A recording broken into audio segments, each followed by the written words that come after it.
In Nairobi, some are making money out of protests that shook the Kenyan capital on Wednesday. Tear gas protector, 10 shillings. Others are counting the cost after confrontations between police and protesters turned chaotic. It's so hard. It's so hard. Outside his burnt shop, Ibrahim Hamisi urged the government to talk to what he described as a youthful protest movement. No job for now. Look, everything is the ban. Yeah, so please, government, try talking of the Gen Z. But there was another tragic cost.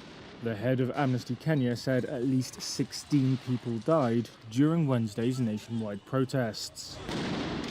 Most of them were killed by police, Irungu Horton said, with at least 5 of the victims shot dead. A Kenyan police spokesperson declined to comment. Thousands of Kenyans had taken to the streets to commemorate demonstrations a year earlier against a tax bill. Those protests saw Parliament stormed and the deaths of more than 60 people. The demonstrations faded after President William Ruto withdrew proposed tax hikes, but public anger has remained over the use of excessive force by security agencies. Today we are here to demand accountability, to demand transparency. Fresh protests took place this month over the death of a blogger, Albert Ojwang, in police custody. His death has become a lightning rod for Kenyans still mourning those killed in last year's protests. 6 people, including 3 police officers, were charged with murder on Tuesday over Ojwang's killing. All have pleaded not guilty. More than a dozen people died during nationwide anti-government protests in Kenya on Wednesday, said the head of Amnesty Kenya. The group's executive director, Irungu Horton, told Reuters that 16 people were, quote, verified dead as of 8:30.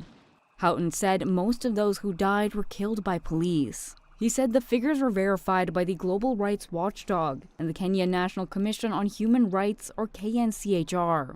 The government-funded KNCHR earlier said in a statement on X that 8 deaths had been reported across the country.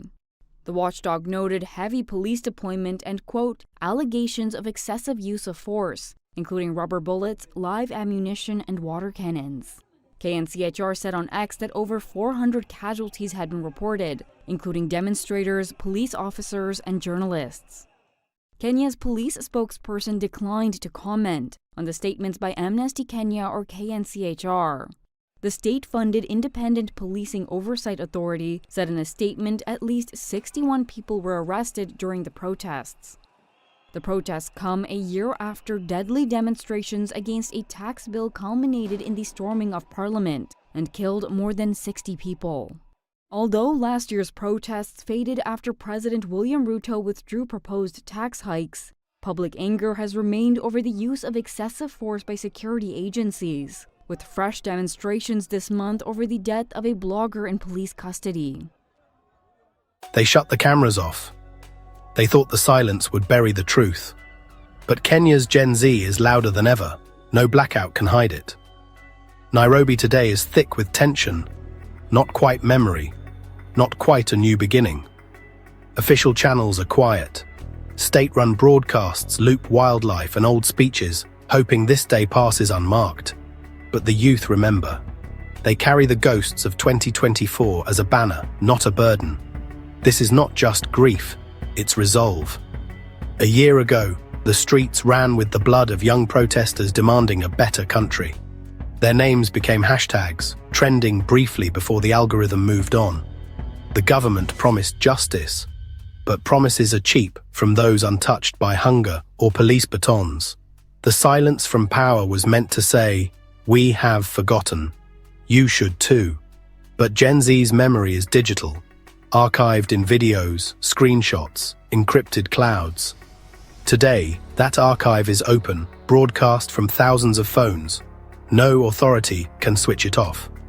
The silence has become a vacuum, filled by the sound of footsteps, chants, and a generation refusing erasure. The establishment miscalculated. They saw a generation raised on memes and underestimated their resolve. When you cut the TV signal, you force them to build their own towers, digital, global, unstoppable. They thought they pulled the plug. Instead, they handed the youth the microphone, and the world is listening. 1 year, 365 days of waiting, mourning, and holding breath for justice that never came. The anniversary of the 2024 protests is not a celebration, it's a reckoning. Official reports gather dust. The names of officers who fired on unarmed youth remain hidden. Inquiries were shelved. But you can't erase a memory that lives in the streets and hearts of millions. The government's strategy: wait out the anger, hope it fades. They underestimated Gen Z. For the youth, the fallen are not statistics. They're friends, siblings, classmates. The lack of justice is a personal wound, deepened by official silence. This silence is not peace. It's provocation, a rallying cry for resistance. Across Kenya, the anniversary is marked by action, not vigils. Sites of tragedy become symbols of resilience. This is a national awakening, a coordinated expression of shared grievance. The message: we have not forgotten. We will not let you forget. We demand answers for the lives lost. The ghosts of 2024 walk among the protesters of 2025, their faces on placards, their names chanted like prayers. The lack of justice has fueled, not quelled, dissent. The system isn't broken. It works for the powerful, not the people. So the youth are building a new system from the ground up. The wait is over. The time for demanding is now. And this time, they won't be ignored. The revolution isn't televised. It's live streamed, hashtagged, and shared on TikTok. Kenya's youth became their own journalists, editors, and broadcasters. The narrative is everything. Whoever controls the story controls the future. It starts with a shaky phone video riot, police advancing on a peaceful crowd set to a trending drill track. The algorithm spreads it. Thousands of views in minutes, remixed and stitched with commentary and defiance. This is collective witnessing, a digital raw that can't be contained. Organization happens in encrypted spaces. Telegram channels become command centers. Protest routes, legal aid, and solidarity flow freely. Decentralized coordination makes the movement fluid and resilient. Every participant is a node. A rural woman with a smartphone, a student designing graphics, all amplifying the truth. The state's monopoly on information is shattered. They can shut down TV, but not millions of phones. The digital drums are beating, calling a new generation to the streets, armed with truth. The government's first move: control the narrative by silencing the messengers. TV stations went dark, news sites crashed, journalists were blocked. The message: if we can't see it, it's not happening. But this was a 20th century solution to a 21st century problem. The youth weren't watching TV, they were on their phones. As official channels went dark, TikTok and Telegram lit up. Short, raw videos showed the true scale of protest and police brutality. The blackout backfired. Shut Kenya, blackout trended globally, exposing the government's tactics. The attempt at censorship became the story. The empty TV screens became a symbol of state fear. Instead of silence, the blackout gave Gen Z a global stage. The new chapter was broadcast live from the streets. Search for a leader. You won't find one. This movement's strength is its leaderlessness, a hydra with 1 million heads, united by purpose. Authorities chase ghosts, unable to decapitate a decentralized network. Organization emerges from encrypted chats and viral hashtags.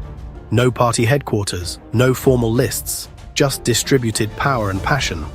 Each person contributes: a designer, a student, a techie. Everyone builds the movement. Gen Z trusts the collective, not individuals. No figurehead to buy off or silence. The old guard is terrified. Their usual tactics are useless. They're facing a generation, not a negotiator. You can't handcuff an idea. Fear grips the powerful, cancelled press conferences, empty offices, politicians hiding behind tinted windows. The hunters have become the hunted. Youth protest outside parliament, cabinet offices, and lavish estates. Not with violence, but with presence. Social media amplifies every cancelled event, every sneaky convoy, every act of cowardice. A cabinet secretary golfing while the city protests becomes a viral meme. Digital shaming strips away authority, revealing fear. The balance of power has shifted. Now, the state, fears the people. Empty offices and cancelled events are symbols of crumbling authority. The youth have brought the front line to the powerful's doorstep. The thrones may be empty, but when filled again, it will be on the people's terms. The message is clear. The era of fear is over. The people are watching, and they're not leaving. This is not chaos. It's a focused call for a new social contract. The youth's manifesto is digital, born from lived experience and systemic failure. First, justice for those killed in 2024 and all victims of police brutality. Independent investigations, prosecutions, and an end to impunity. Second, a war on corruption.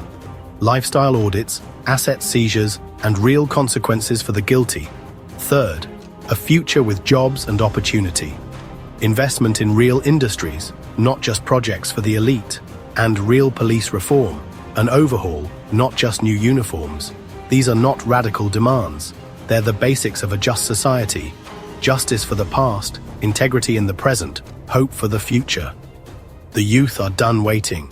The revolution is built on these tenets. The global gaze is slow and filtered, but the diaspora is loud. International media frames Kenya's uprising as old tribal tensions, missing the generational shift. Local media, pressured and cautious, downplays the scale and brutality. The diaspora, students, professionals, activists abroad, becomes the movement's global press agency. They repackage raw footage, launch hashtag campaigns, and organize embassy protests. They fundraise for legal aid and medical supplies, amplifying the story worldwide. The diaspora ensures the truth can't be contained within Kenya's borders. While foreign media hesitates and local media whispers, the diaspora shouts. The world is watching, even if the news networks haven't zoomed in yet. The digital fire at home is now a global inferno. What makes this uprising different? It's the character of this generation. They reject old party loyalties and refuse to be divided by tribe or compromise. Their demands are non-negotiable, the bare minimum for a decent future. They're not asking for a seat at the table. They're building a new one. Protests continue, but resistance evolves. Art campaigns, boycotts, community support systems. They're not just tearing down the old, they're building the new. The future is already shouting. This is a warning to the old guard. You cannot buy, intimidate, or silence this generation. The ground is shifting. The future is here, and it will not be ignored. This is Inside Africa, where the next generation writes its own truth. This is Inside Africa,